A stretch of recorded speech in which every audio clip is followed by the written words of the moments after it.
What is going on YouTube? This is Doz87 bringing you another State of Decay 2 video, and today's video is going to be focused on freaks, so your Juggernauts, your Screamers, Ferals, and your Bloaters. We're going to also add in there some stuff about the Hordes, the Plague Zombies, Plague Hearts, that kind of thing. Let's get into it.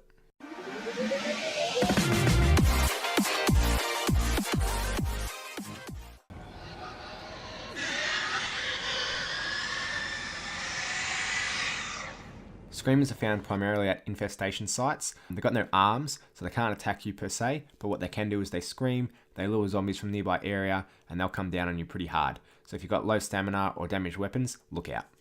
Get another one of these. Damn. Bloaters are a real pain.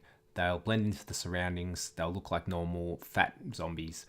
You'll be driving around, you'll be running around, killing zombies, running them over, and the next minute there'll be this big ball of gas. Your survivor will be choking, you'll be losing stamina, you'll be losing health, and a lot of the time you just won't see it coming.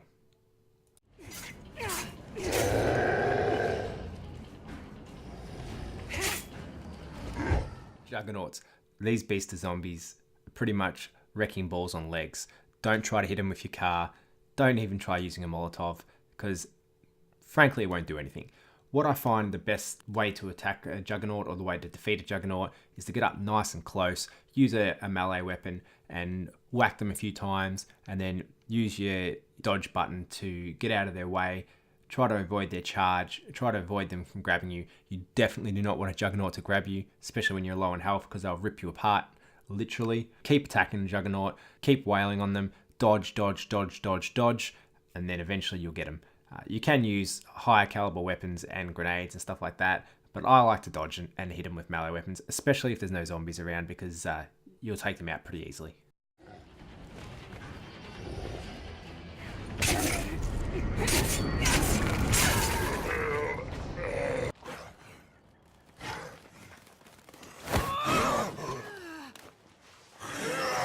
I don't know if anyone out there in YouTube land has some tips for me, but Ferals are my #1 most hated freak in State of Decay 2, or #1 for that matter. My best tip is run, run, run, run.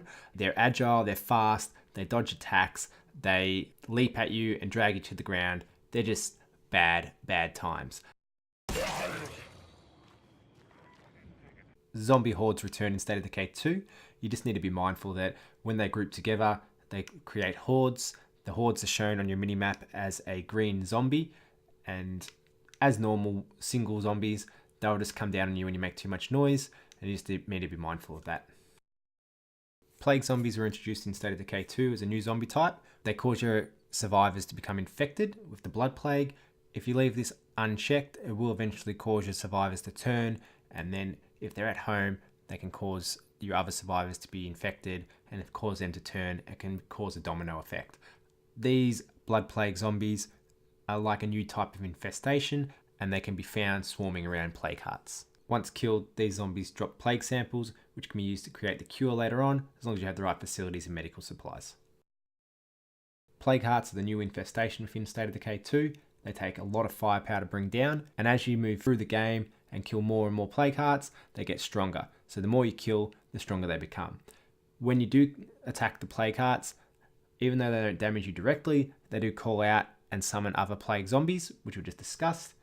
And what you'll find is at the start, when you only have basic weapons, melee weapons to begin with, and maybe some Molotov cocktails, they'll take a fair bit to bring down. I advise against using your melee weapons to kill them, because they will let out a gas that will sap your health and sap your stamina. Later on, I'll show you using a higher caliber weapon and how quickly you can dispatch these.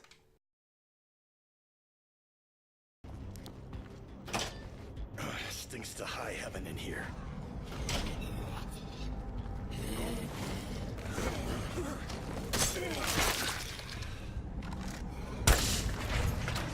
Almost there. Can't let up now.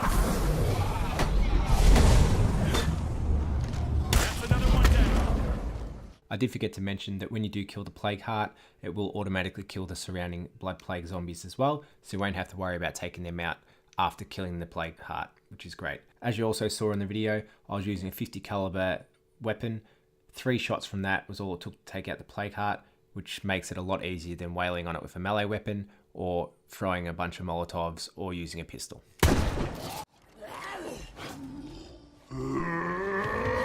So that's all for this video, guys. Thanks for watching. As always, if you did enjoy it, hit that like button. Don't forget to subscribe, and love to see the comments down below. If you've got any tips on surviving these freaks, any easier ways to take out the plague hearts, or to avoid getting the blood plague, feel free to leave those comments down below. Help someone out. Until next time, I'll see you later. Bye.